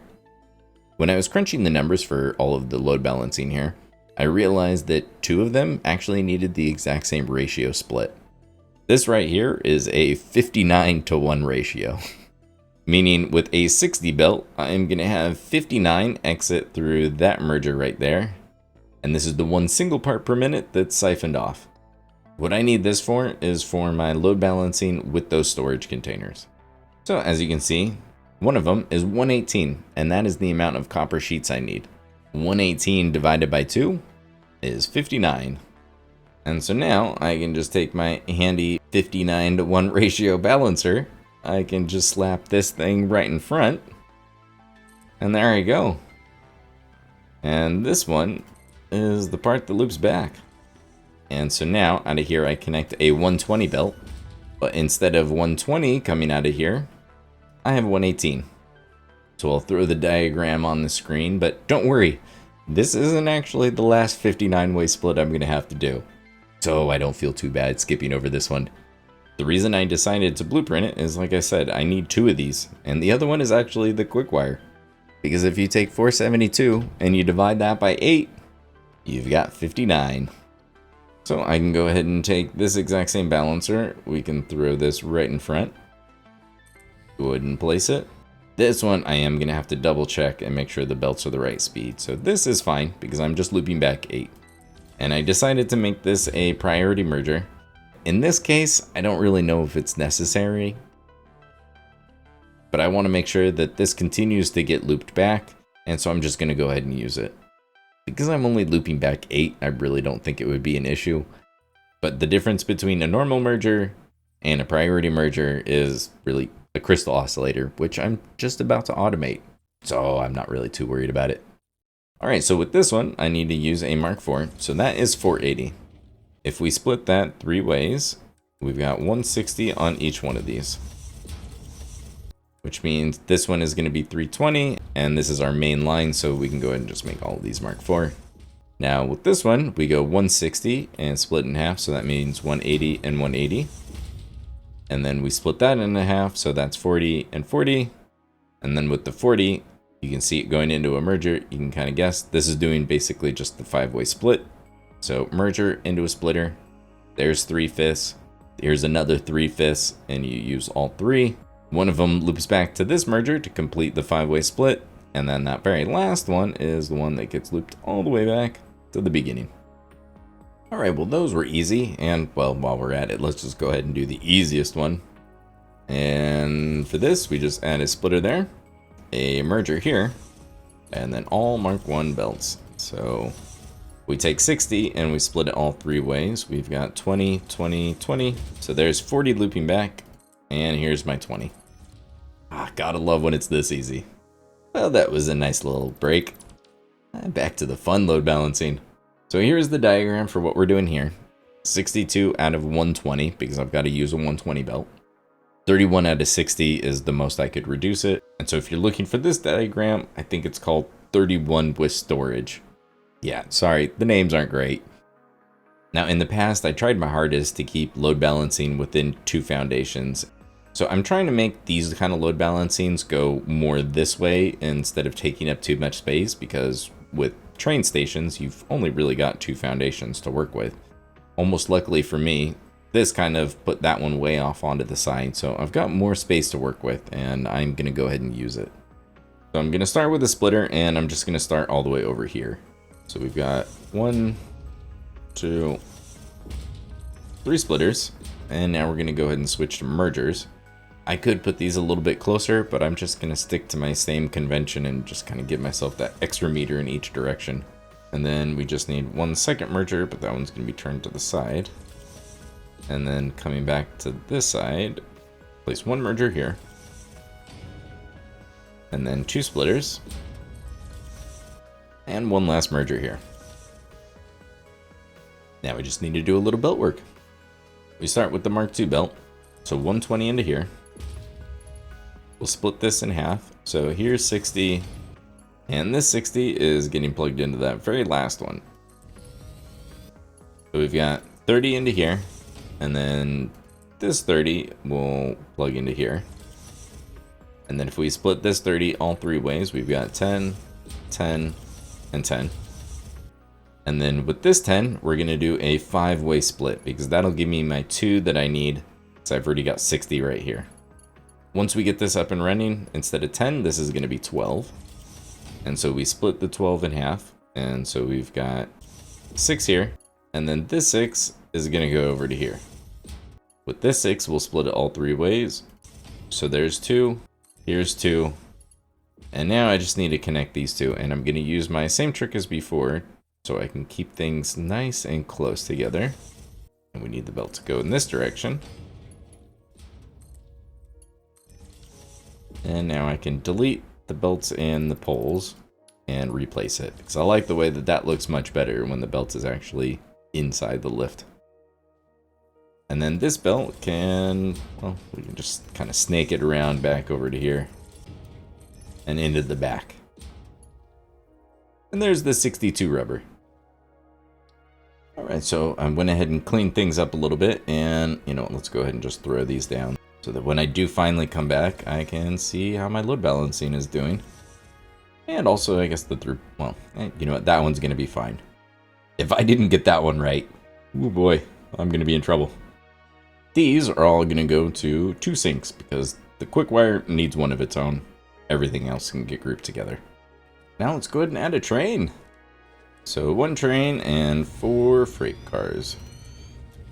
And of course, we might as well color coordinate them. I do wish that you could at least kind of see the color before it actually had cargo.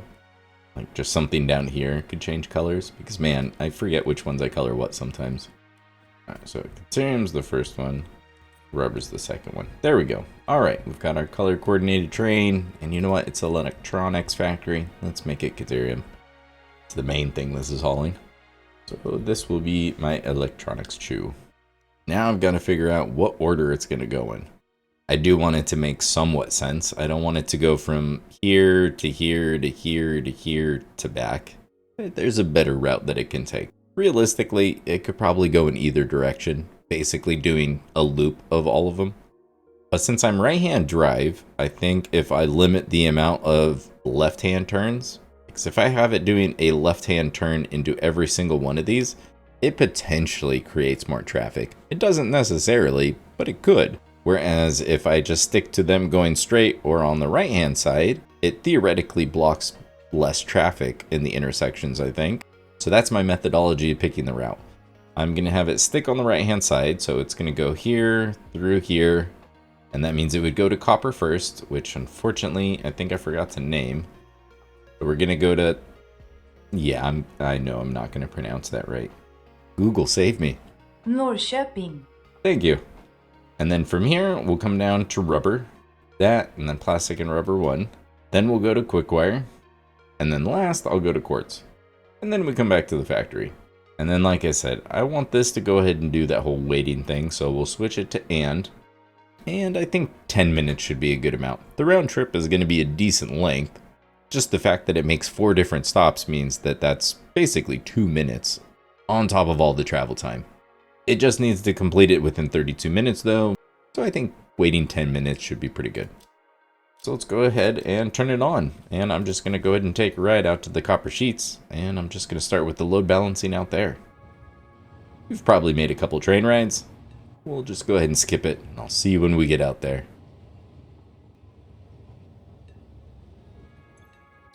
Let's go ahead and turn it off for now. It doesn't need to keep running. Once we finish this one, then we'll let it continuously run. But unfortunately, I've got a little bit of work to do here. I had already forgotten that I had only left 2 train stations here. I thought, surely I'm just going to deal with a lot of short trains in this playthrough. And then I immediately make one that's double the length. That sounds about right. I did say in that video that I made things really easy to duplicate as far as the pattern goes. I just didn't think that I was going to have to delete all of this and redo it so soon. But that's what I'm going to do. Oh, yep, there's the hidden beams.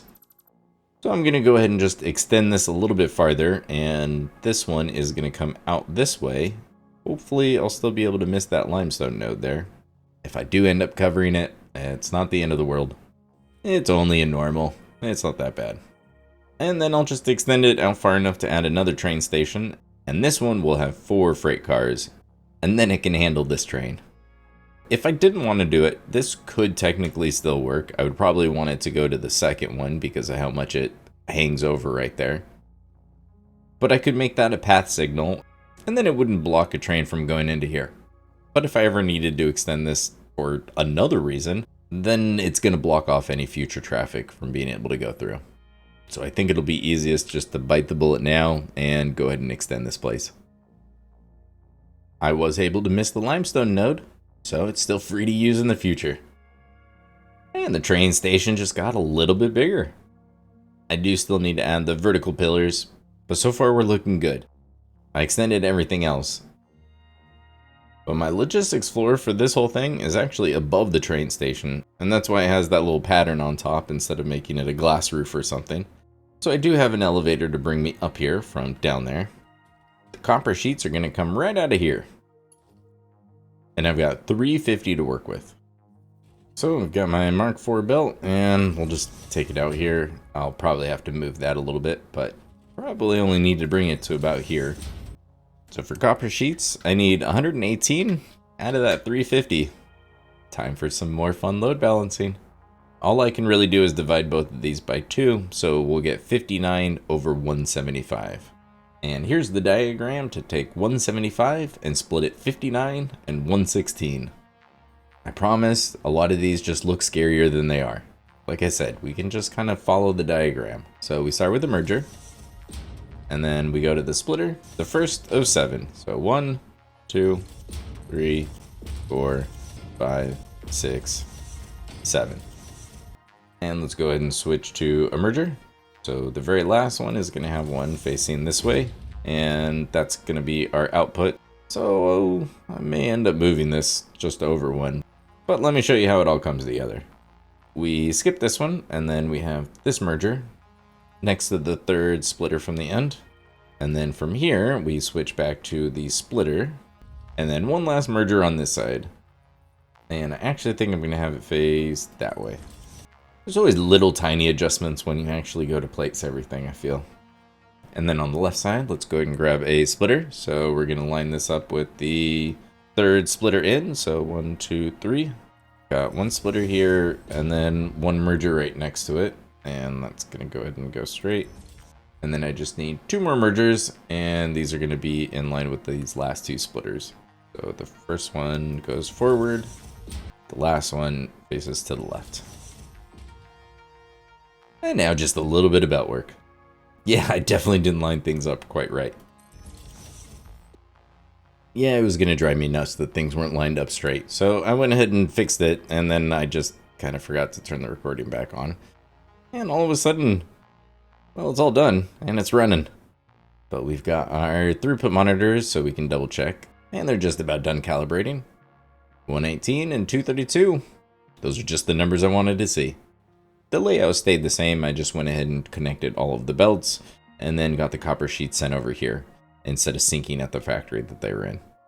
I just followed the diagram for all of the belting, and then I just needed to make sure that I doubled the number that was on the diagram to make sure I had the right belt speed. The 118 is going into a small storage container and then just being loaded onto the train.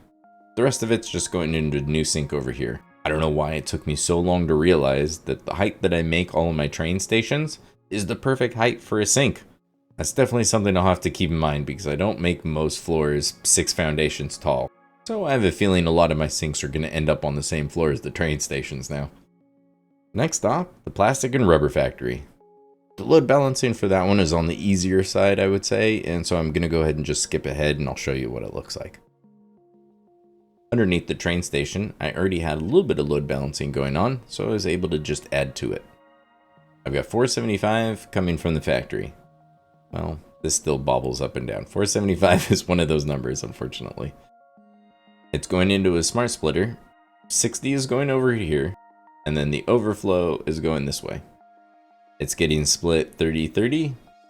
30 of it is going onto a train, and that's going to the modular engine factory. The other 30 is where I'm getting my 2 from. I've got 30 on here, so if I split it all 3 ways, I've got 10, 10, and 10. With this 10, I just did a 5-way split, and there's my 2. So this line right here is the 475 minus the 60, so I've got 415. I'm using another smart splitter to split off another 60.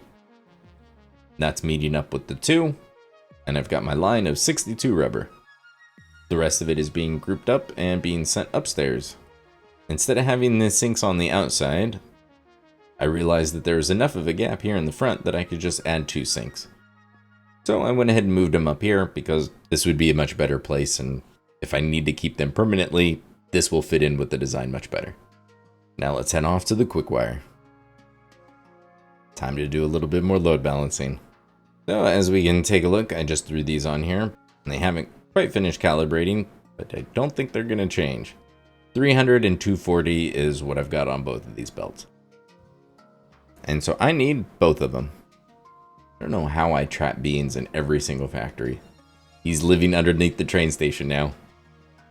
Sorry, buddy. If I need 472 and my biggest belt is 300, that means I'm going to need to get 172 out of my belt of 240. So that 240 line is this one right here. And that's because it's coming from a 300 line that I did a 5-way split for. So I've got 60 going that way and 240 going this way. So now I just need to do some more load balancing, and I think I'm just going to add some more foundation up here because it'll give me some more space this way to work with. Not a lot, but just a little. Oh, Bean, you're going to be difficult, aren't you? But we can reduce this to make things a little bit easier on me.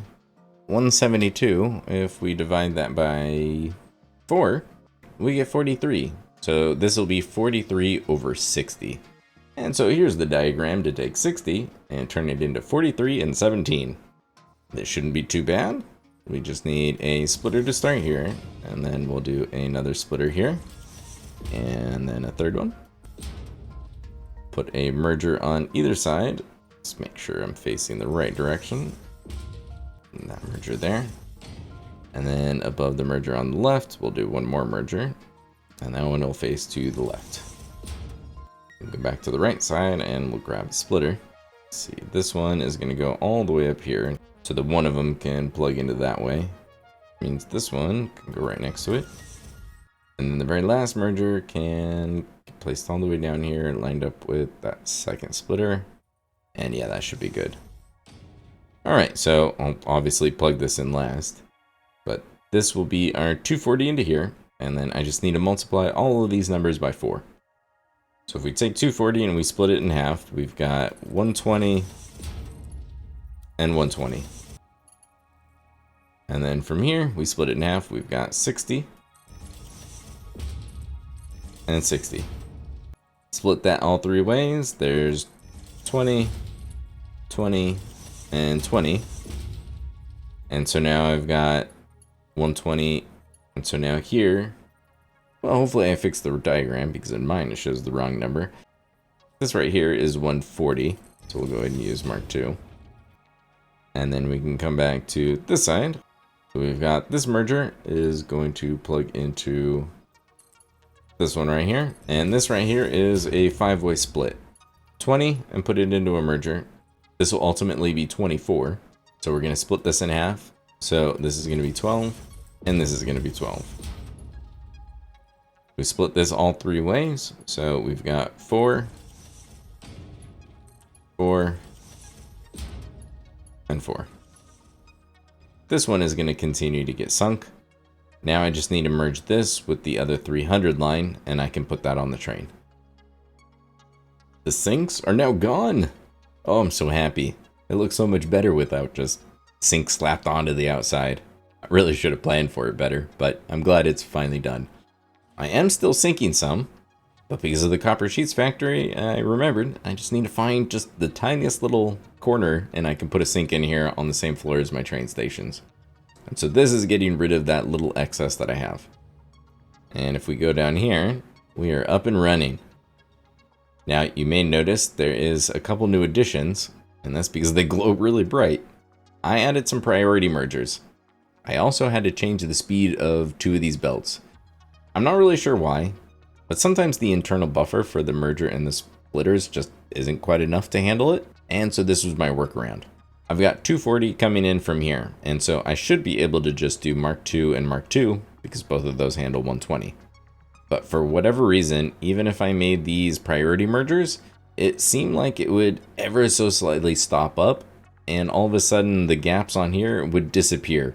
And I think eventually, if I gave it long enough, it would ever so slightly start to back up. The numbers seemed accurate for now on here, but it just didn't give me the most confidence that it was running as smooth as it should be. So with the priority merger, I wanted to make sure that this line didn't stop, because this line is much less. As you can see, there's not very many on it. So really, this can find a gap in here whenever there's free space. Now that I've made this a Mark III belt, I probably don't need this to be a priority merger. But that was originally why I placed it on here, is I didn't want the Mark II belt to ever slow down. So I thought if adding priority merger on here, that would fix it. It didn't quite fix it though, unfortunately. And so I did the same thing on this one. I wanted to make sure that the belt that had the most product going through it, and it's such a short belt, that one should have priority. These two, if this one needs to stop here for a second until there's a gap, that's fine, and it won't matter because there's just so much space until the next one. I'm not really sure if speeding up the belts or the priority mergers are making a bigger difference, or if I actually needed both of them to get this thing to work as smoothly as it is. So I'm gonna go ahead and leave it the way it is now. I think I completely forgot to talk about it.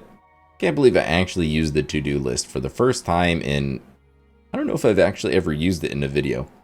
So they're really helpful, and there's all sorts of things that you can do with them. I think I added a space when I shouldn't have, now that I actually look at that. Now that we're 3/4 of the way through, yeah, I made a little to-do list. Back at the quartz factory. It is definitely one of the more scenic factories I have. I do like the weird water spout running through the middle of it. So if we follow it down, we've got the load balancing down here. I don't need a ton of quartz, so the way I have this set up is the full 175 is going into here. The priority is sending it straight ahead, and that's going to be a Mark I belt. So I've got 60 minute here, and then I'm just splitting all 3 ways. So here's 40. It meets up with the rest of the silica, and then it actually goes back upstairs, and that's where it's being sunk. The other 20 is just heading over here into the storage bin and then into the train station. This first bit of overflow is what's filling up my storage. And then the rest of it just comes over here. And then we can go all the way back up and heads on over to the sink. This will fluctuate depending on if I'm using any of the silica or the quartz, because then it'll start filling it up instead of going into the sink, but I thought it was nice to have on there. I probably should have deleted this and replaced them, but they're already in a nice spot, so I just left the smart splitters there. Now I think all of the load balancing for the train is done. Alright, so let's talk about the things that I totally screwed up and got completely wrong. In my last playthrough, I used only push-pull trains. And the beauty of it was that you just built the exact train station size that you needed. If I needed only one freight platform, then I just needed one. If I needed a lot of materials, then I built 4, 5, 6, however long it needed to be, because it was going to be the only train on that track, and I was never going to need any signals. I'm not doing that with this world. I wanted to have a nice big train network and have stuff going all over the place. So if you have a train and you're setting up the timetable, you can set it to go somewhere, and with that cog, we can change all sorts of things, right? And I've primarily just been messing with these two, and then you can switch it from and or. Well, there's also this section down here that you can use. And so what you can do here is say that I only want this train to load quartz, because I'm making the silica over there. So the beauty of having that kind of flexibility with it is now I can use this train station to carry the quartz that I want, But I can also have another train stop here and be able to take any silica out, and I won't have to worry about my electronics train accidentally stealing it.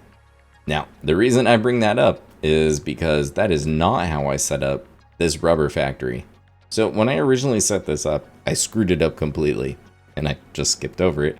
But the way that I had set it up, I had completely forgot. I know which freight platforms I want the trains to grab, but the trains don't know. And so when my electronics train stopped at this first one, it grabbed both freight platforms worth of rubber. And so I shortened the amount that was going to my modular engines. And then same thing when I went to the quick wire, it took both freight platforms. Even though I know I only wanted it to take the second one, but that's not how the trains work. So with this system, I can at least use one more train for here and be able to pull out silica. Unfortunately, I can no longer have any train stop here and pick up any more quartz, because I have no way of telling my big electronics train not to pick up a secondary freight platform worth of quartz. And I've got 3 free here. So if I wanted to use quartz somewhere else, I could make it the very first freight platform, and then that train would only have a locomotive and 1 freight platform. And it would work on that end, but as soon as my electronics factory train stopped here, if it still had space in that freight car, it would put the quartz from this one and that one. And then I would have quartz crystal mixed up with the wrong freight platform. It would be mixed in with like the rubber or the quick wire, and then my whole electronics factory would undoubtedly shut down. So I love trains. I do wish that I just had a little bit more control over it. Like, I would love to be able to say this train is only going to pick up or drop off at freight platforms, 1, 3, and 5, and then not touch 2 and 4 or something. It's probably asking a little bit too much, but that's what I've ran into. So the downside is I'm probably not going to be able to pull the extra quartz out of here. It's pretty much going to always go to my dimensional depots now. Unless I add another train station around here or a truck or something else, this is probably the only quartz I'm pulling out of this factory. So it was definitely a lesson learned.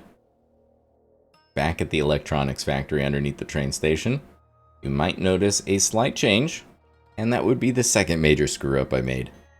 When I realized that my quick wire and my rubber were screwed up and I needed to add another train station to rubber, and then just have this train go to the second train station for quick wire, the quick wire was a really easy fix. Problem was, I flip-flopped which freight car was picking up what. And so originally, I had the quick wire over here, and the rubber was the second one. When I finished the load balancing for everything and got back to the electronics factory here, there was a nice pileup of quick wire in the storage container because it was being load balanced to 62, and so that was just piling up. And then the rubber was being load balanced to 472, so that basically just disappeared in a few seconds every time it got dropped off. Thankfully, this one was a blueprint, so I just got to delete the whole thing, and then I just needed to redo a couple of the belts in the beginning. And then using my diagram, I was able to build this in just a minute or two. So we've got our 62 rubber, 472 quick wire, 118 copper sheets, and I'm pretty confident that's 20 quartz crystal. Alright, I'm like 3/4 of the way done with the load balancing. There's just a little bit more. But we're going to take a slight break from that because what I want to do is get all of these from down here up to here. So this is where we do the next set of load balancing. Now that I have the right amount of the copper sheets, the rubber, and the quick wire, now I can load balance those amounts into the right amounts for the machines. Since I need to bring those up from down there up to here, I should probably grab the quartz, which is going to be from just right over there. And then I just need a little bit of limestone. So there's a normal node here, and then there's one more node, I think just right down here. Just right down there. I'll just run the belt just probably right under the train, and then bring it up here. It'll meet up with the rest of those belts, and then we'll go up to the logistics floor, and we can do our last bit of load balancing. Now that I've got these out of the way, let me show you how they turned out. I really like the way the curved belt looks. I just don't like the way the power cable looks the way I've done my blueprints. I would have had the same problem in straight mode if I didn't put another support right in the middle. So I could try to do that and it would help it not cut so far across. But getting it lined up just right isn't as easy as the rails. Unfortunately, beams and pillars don't snap to the underside of the conveyor belt, so I can't use the same trick. Something for me to think about, but really it's not the end of the world, so I'm not going to stress out about it too much.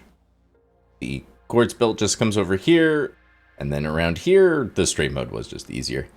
So we just go up, and then right along the train tracks, and then into the factory. Here we have the first of the limestone nodes, and then if we just back up a little bit, there's the second one. This bus didn't come out nearly as smooth, and I'm pretty sure I'm going to revisit this before we turn it on. It works, but I think I could smooth it out and make it look a little bit better. The limestone then comes right under here, plugs into these lifts, and then just go up through the factory. And then I have the quartz plug in right in the middle of the two limestone. And then we're up to the logistics floor, and they just head along on the ceiling to the 3 different floor holes. That is the easy part done. Let's go ahead and knock out this last bit of load balancing. Oh hey, there goes the train. Since it just left, it might as well take a look. So 19 of the 20, that's pretty good. 117 out of 118, yeah, that's pretty much right there. 461 out of the 472, we're getting there. 61 of 62, that looks good. Alright, so far the throughput is looking good. It doesn't have the numbers, and I'll probably change that, but I wanted to figure out where I needed to put the load balancing for each one of these, so that I knew which order things should get plugged in here. I figure I could make things a little bit easier on myself. So it makes sense to do copper sheets here, and then quick wire is basically next, and then I have the load balancing for the rubber last. So everything ended up being laid out pretty nicely. Let's go ahead and start off with the copper sheets. So with this one, it's getting split 88 and 30. And to make my life easier, and because I have just tons of space up here, I'm going to leave it exactly how it is, and I'm just going to place it kind of where it fits.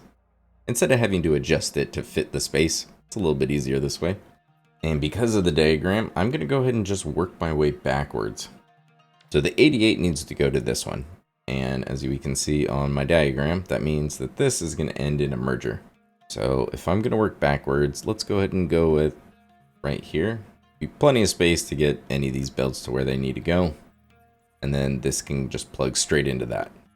So we're going to work backwards with that merger there. And then in a straight line, we've got another merger. And then a splitter. Actually 3 splitters. And then one last merger, which is where it's initially going to get plugged in. Alright, so we just need a couple more pieces. So on this side, if we come up to this last merger, which I always realize just at the very end of a video that I should be coloring these different so you can actually see the difference. One of these days I'll get in the habit of doing this earlier. So for the merger on this side, I just want it lined up with this last splitter. And then I need another one on this side, followed by 2 splitters. And now we just need to do the belt work. And just like my other ones, I like to work with the lowest numbers possible. It's just easier on my brain. And so now when it comes to belting, I just need to remember for this instance, I need to multiply everything by 2. It's not 59, it's actually 118 that's getting plugged into here. And then from here, I should be able to get, there we go. So that'll be the 118. Which means right here is 120.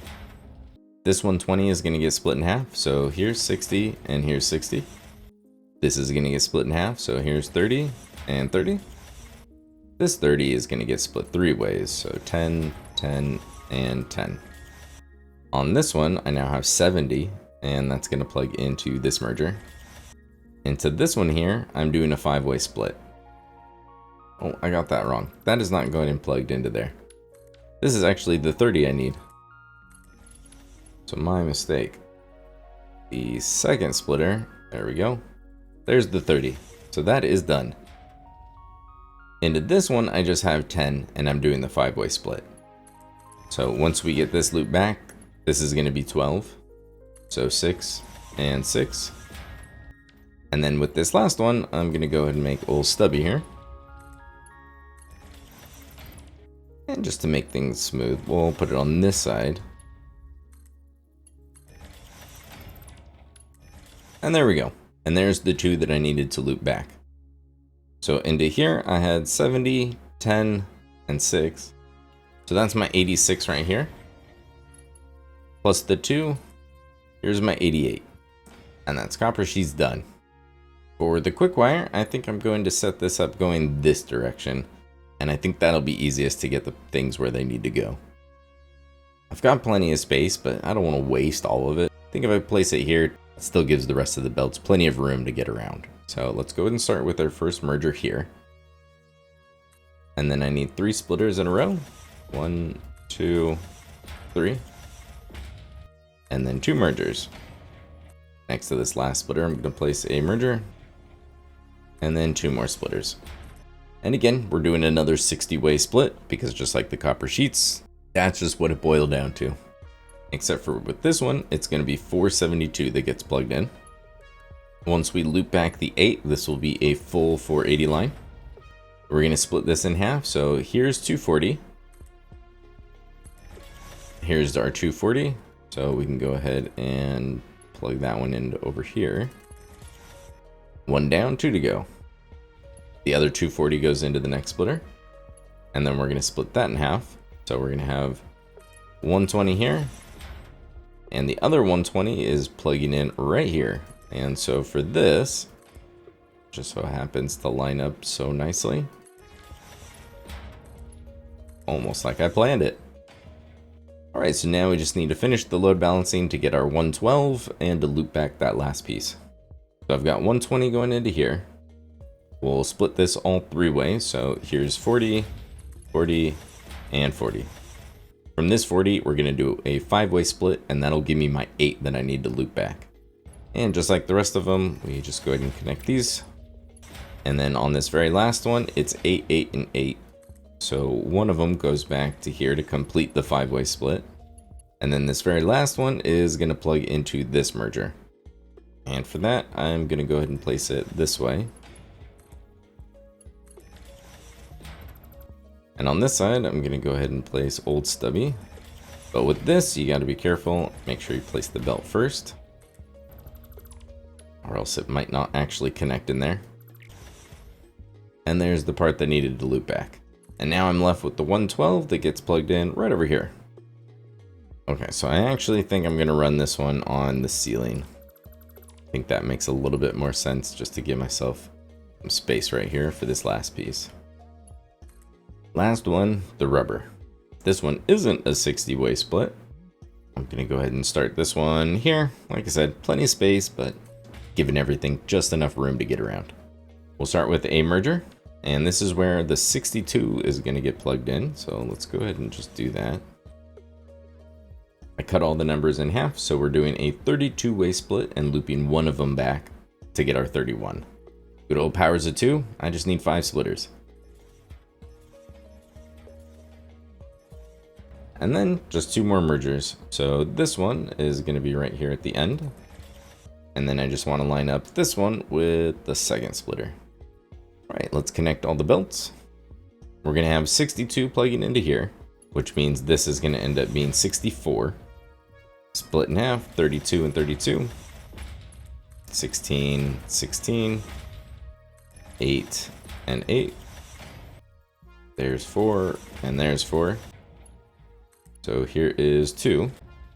And then the last 2 we need to loop back. So with that one, I'm going to put it right at the end. For this one, it really doesn't matter. We'll just put it on this side. And there's the 2 that we needed to loop back to make it a 62-way split instead of 64.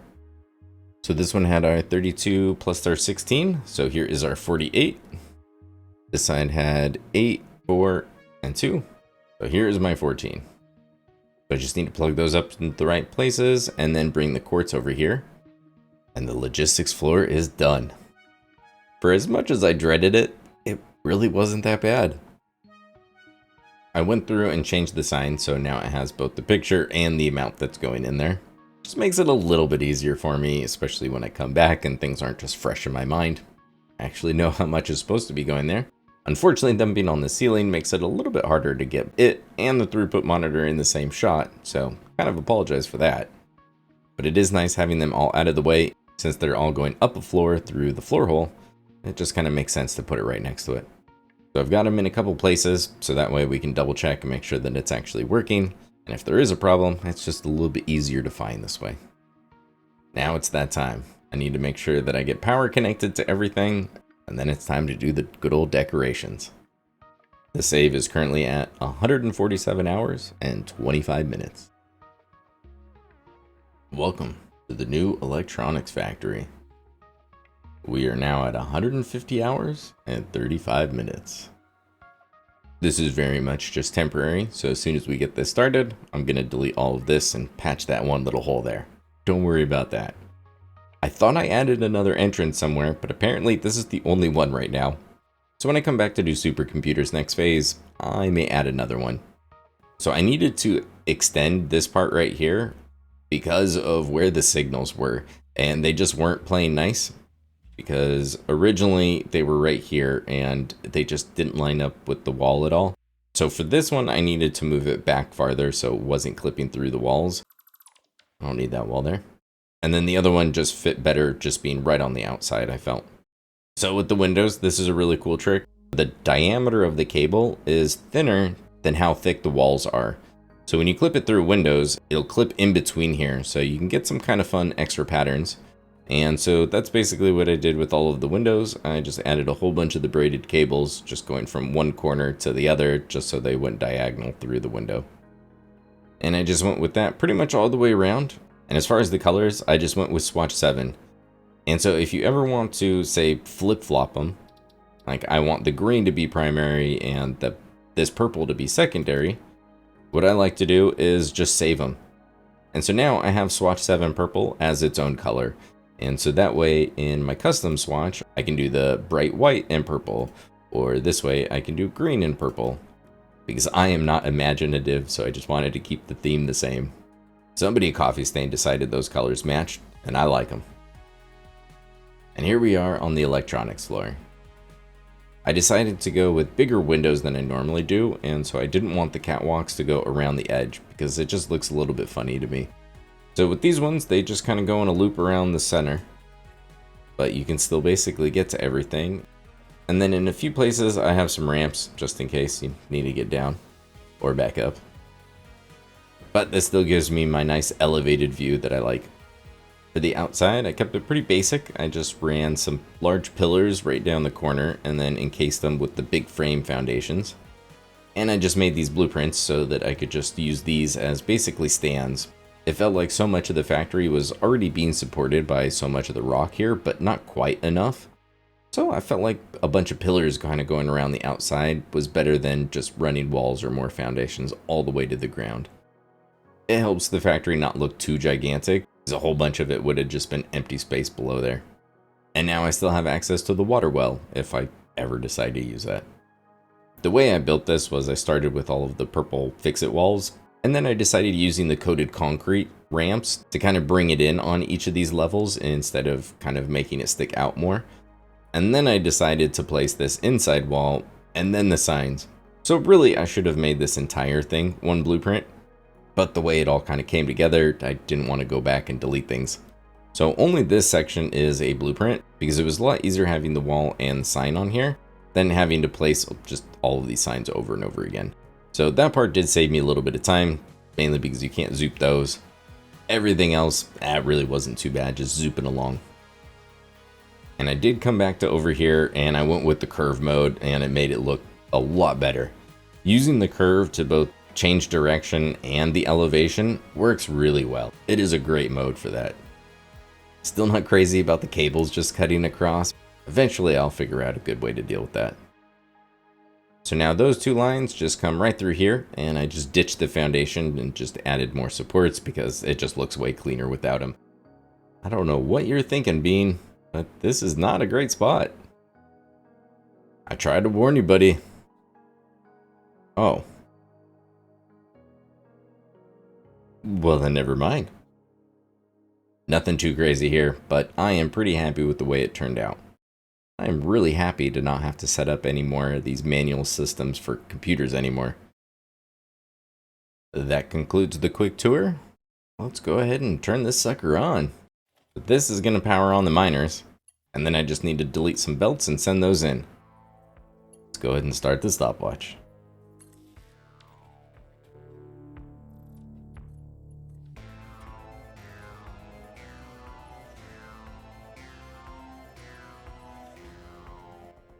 Because I'm using so many of these, I'm going to just go ahead and unplug this, and that way it doesn't clog up my load balancer here. The quick wire is coming in at such a high rate, I can send that in last. And last but not least, send in the quick wire.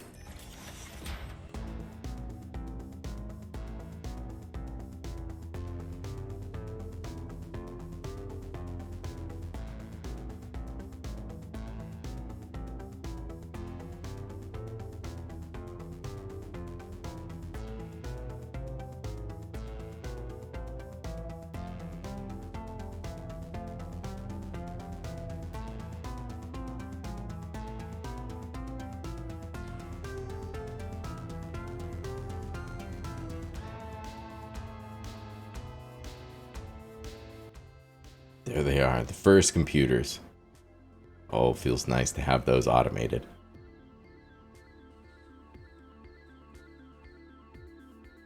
Last but not least, Crystal Oscillator. That also feels good to have out of the way. Now I can build as many signs and billboards as I want. What could go wrong? All right, we've got 100 here, so that's looking good. 88 on this one. And the 162. So I know this side is working well. And the other half is looking good. Looks like 350 is one of those numbers. It's going to fluctuate up and down a little bit. But that's alright. That looks good to me. While the machines finish ramping up, I figure I might as well come down here and we can check to make sure that they're getting the right amounts at least. So this one's looking good. Terrific. Well, I didn't put these two in a great area, but at least they match.